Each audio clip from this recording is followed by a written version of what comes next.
Olá, compartilha esta mensagem, este vídeo, que ele deve chegar para o maior número possível de pessoas. Dê like, curta, divulgue, vamos compartilhar, porque este é a cara do futuro presidente do Brasil, que está resgatando a imagem do Brasil no exterior.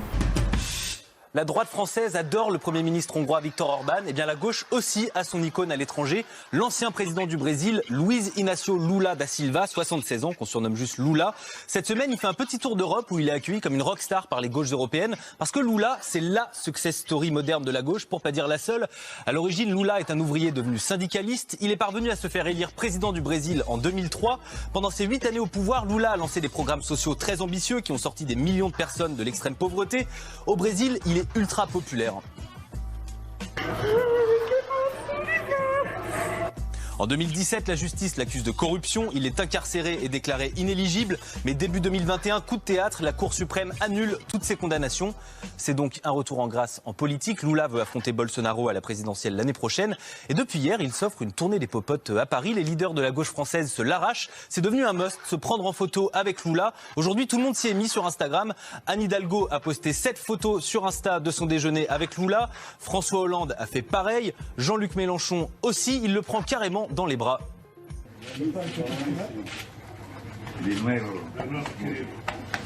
Tout le monde veut sa part de Lula. Ce matin, il était attendu dans un palace parisien pour recevoir un prix. Là, l'ambiance est plus feutrée. On a croisé des patrons, mais aussi d'anciens ministres de droite, comme Gérard Longuet ou Philippe Douste-Blazy. Autour de Lula, c'est la folie des selfies.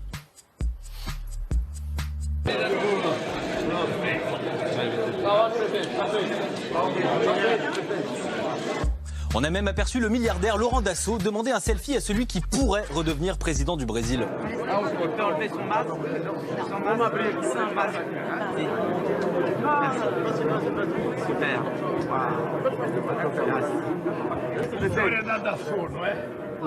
Oui. Certains posent donc déjà à la présidentielle au Brésil. Nous, on avait une question sur la présidentielle chez nous. Vous avez rencontré Anne Hidalgo et Jean-Luc Mélenchon. Tous les deux sont candidats à la présidentielle l'année prochaine. Si vous étiez français, vous voteriez pour qui? Et vous êtes obligé de choisir.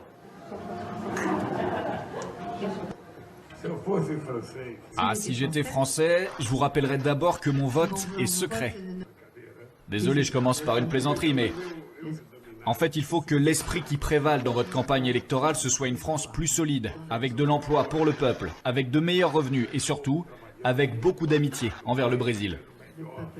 Alors, on ne saura jamais si son cœur penche plus pour Jean-Luc Mélenchon ou Anne Hidalgo. En attendant, il sert à leur redonner foi en la victoire.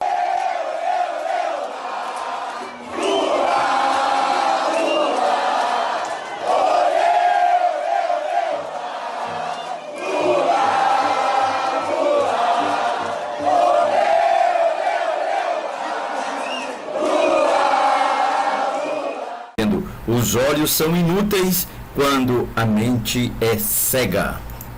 O sistema não teme o pobre que passa fome, teme o pobre que sabe pensar. Nada melhor do que um dia atrás do outro. Em 2018 você vê que a turma da Lava Jato era tida como o quadrilhão do PP e hoje é chamada de governo Bolsonaro. Agora sim, o Enem vai ter a cara do governo.